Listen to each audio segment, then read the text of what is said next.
Welcome to another episode of Agri-Talk. My name is Sutiat Bunchun, Marketing Manager at Progresses. I'll be your host for today about ASF. Good morning, Dr. Wayne. How are you? Oh, I'm very fine. Thank you. So hope you have information today to share with us about the ASF. So starting with the first question, studies have been shown that feed can actually carry a certain harmful pathogens. Does this apply to ASF too? Yes, indeed, it does. We have seen cases of ASF that have been spread through the feed, and somehow the feed ingredients became contaminated, and then contaminated feed was produced, or actually more likely the feed was clean after it was produced, but somehow during the handling, bagging, transportation, it was contaminated. And then it arrived in the farm and caused the problems. I see.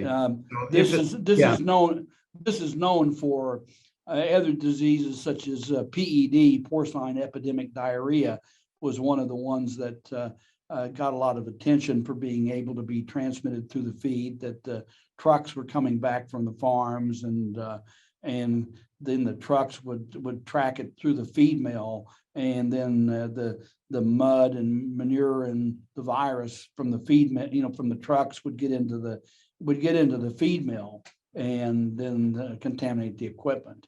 With PED, with ASF, it takes a little bit more of the virus to cause a disease than it does with PED.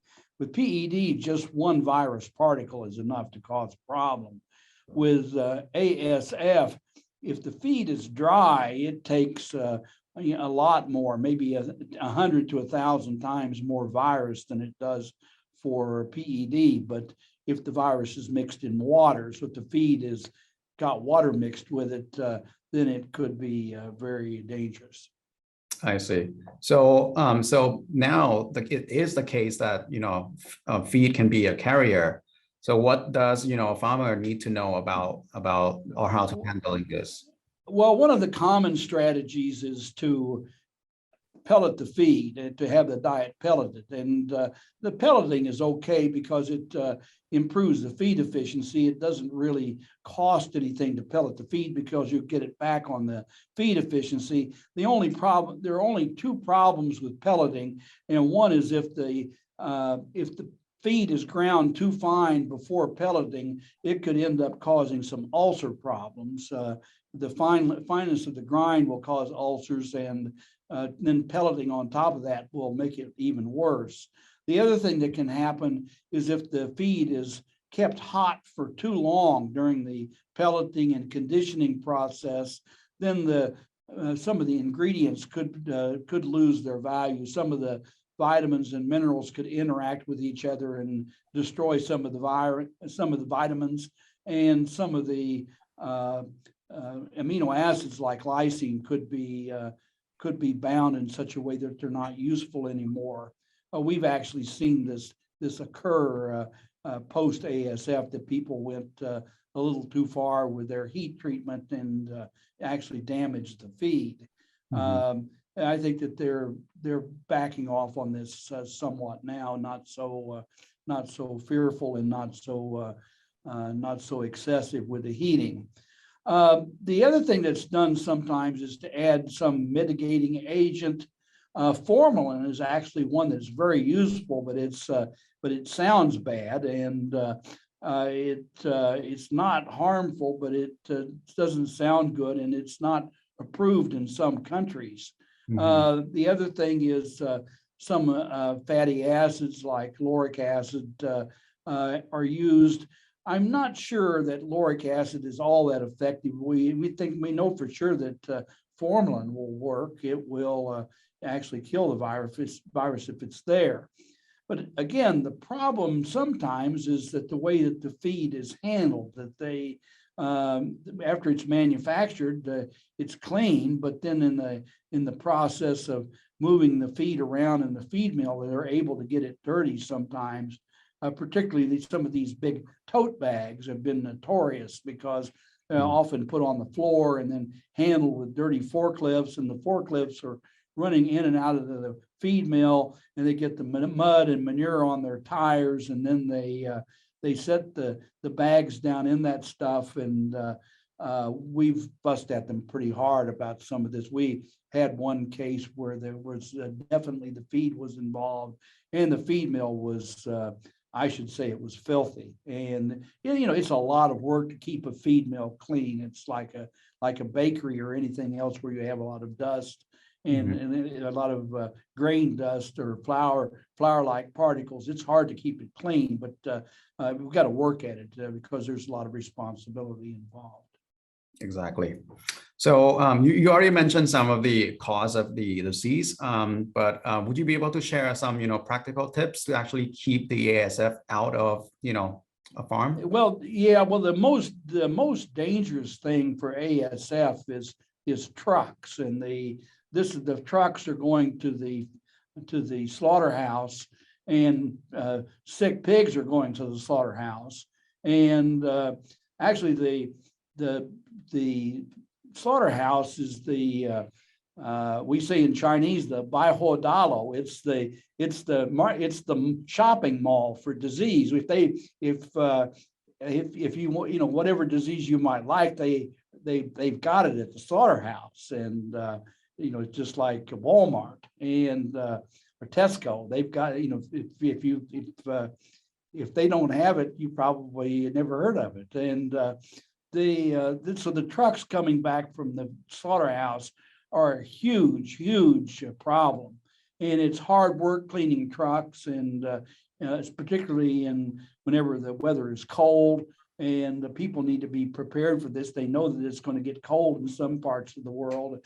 Northern China, they know that it's going to freeze, and in southern China, they know it's going to rain. It's going to be difficult to clean stuff in the rain.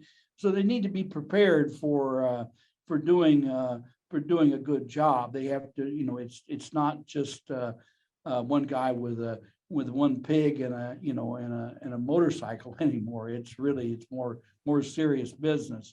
The other thing is that is the way it's spread around the world is through the feeding of garbage to animals, what some people call swill or kitchen waste. It's been forbidden in a lot of places around the world for a long time, but it's hard to get it stopped, and because there is a lot of kitchen waste, and some of that has got pork scraps in it, and there's a lot of virus in pork scraps, and the ASF virus will live essentially forever if it's covered up and kept cold. If it's frozen in meat, it will live essentially forever. If it's just covered up with protein, just even dried meat will carry it for months and months.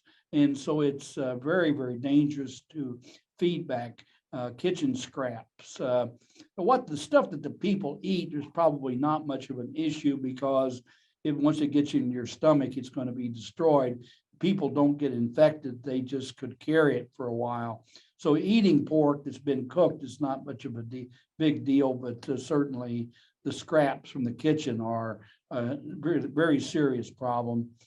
People's shoes and boots, if they've been on a farm where they've got it, and then they wear the same clothing to another farm, that is a problem. If you have seen the ASF virus, you probably ought not, if you've been exposed to it, you ought not see more pigs that day. You could probably see pigs the next day without any problem, but we generally recommend a 48-hour downtime if you've contacted the virus. If you know where the people have been and you know that they haven't contacted the virus, then overnight is fine. But some people have put in 5 and 10-day downtimes. That doesn't really help.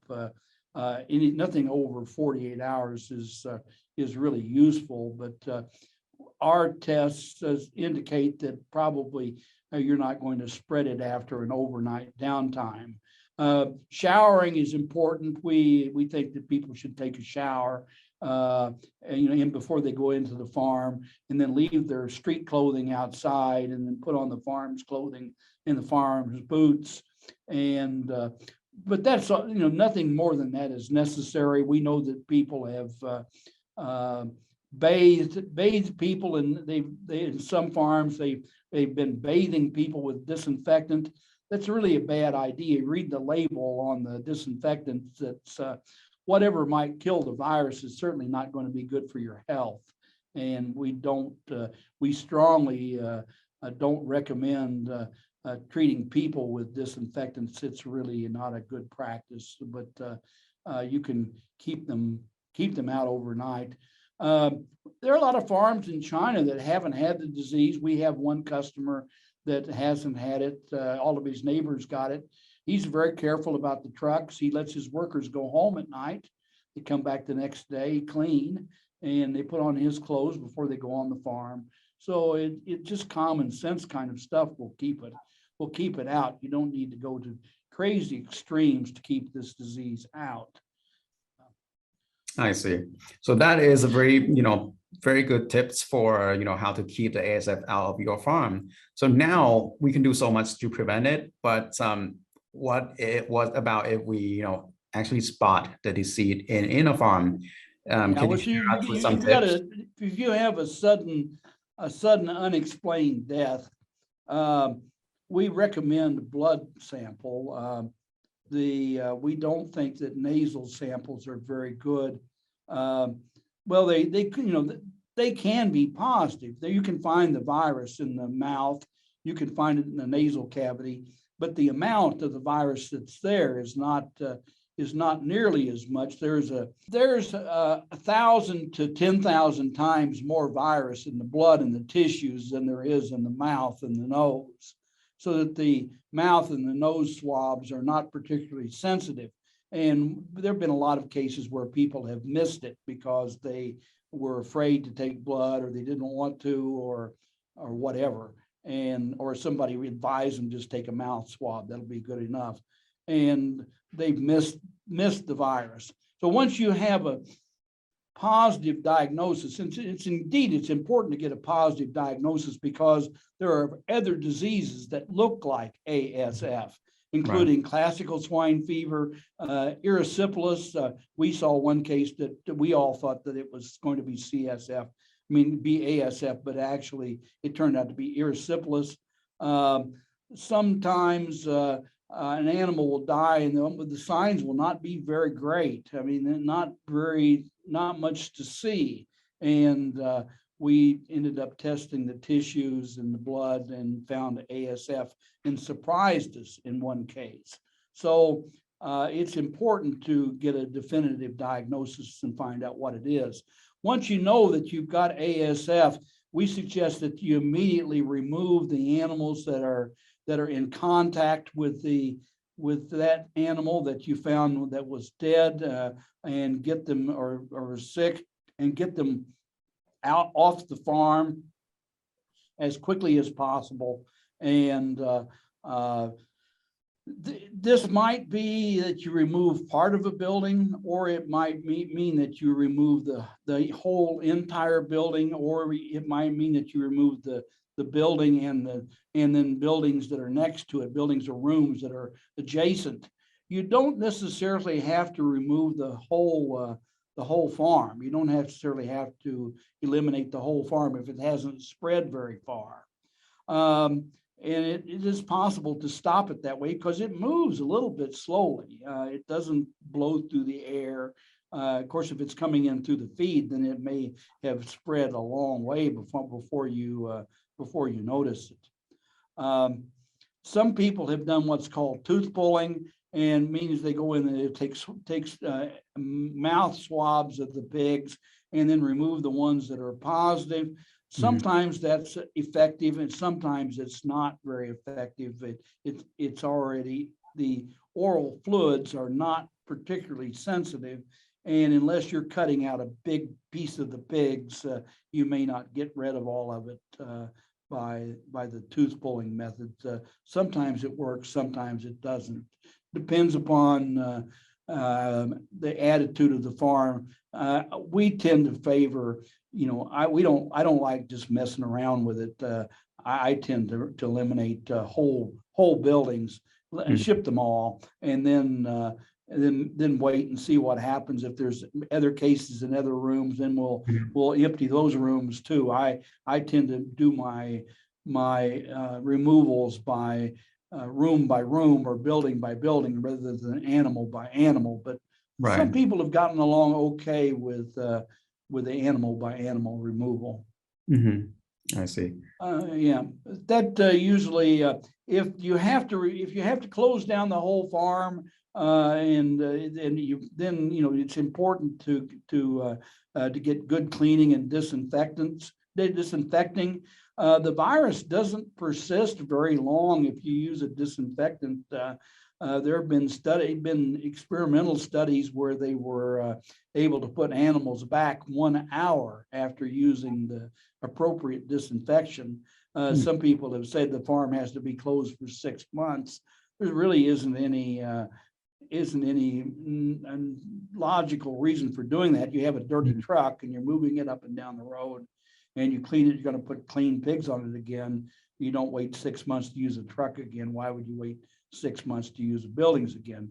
We do have the technology to get them cleaned up. But soap and water is the most important thing. I like hot water, about 50 degrees C water, and a good soap and alkaline detergent. I see. That's a very useful tips for the ASF. In choosing a disinfectant, I like the strong oxidizing disinfectants like Virkon S, what we call PMPS. It's a strong oxidizing disinfectant. It will kill the virus very quickly in just a few minutes. And some of the other disinfectants you might use if there was nothing available. Some of the chlorines are very popular because they're cheap, but it takes a lot of it to work, and it works kind of slowly. So I don't generally recommend chlorine disinfectants. I don't recommend the quaternary ammonium compounds. There's some studies in which those didn't work at all, and maybe it might work okay for you. What we would do in an extreme situation where there was nothing available, or what we would do whenever there's good disinfectant available, might be different things, but I tend to recommend we use the good stuff and get in there and get it done. I see. So thank you very much, Dr. Wayne, on the practical tips and information about the ASF. Thank you very much for today, and hope we will have a chance to talk with you again on an episode on Agri-Talk. Thank you very much. You're welcome.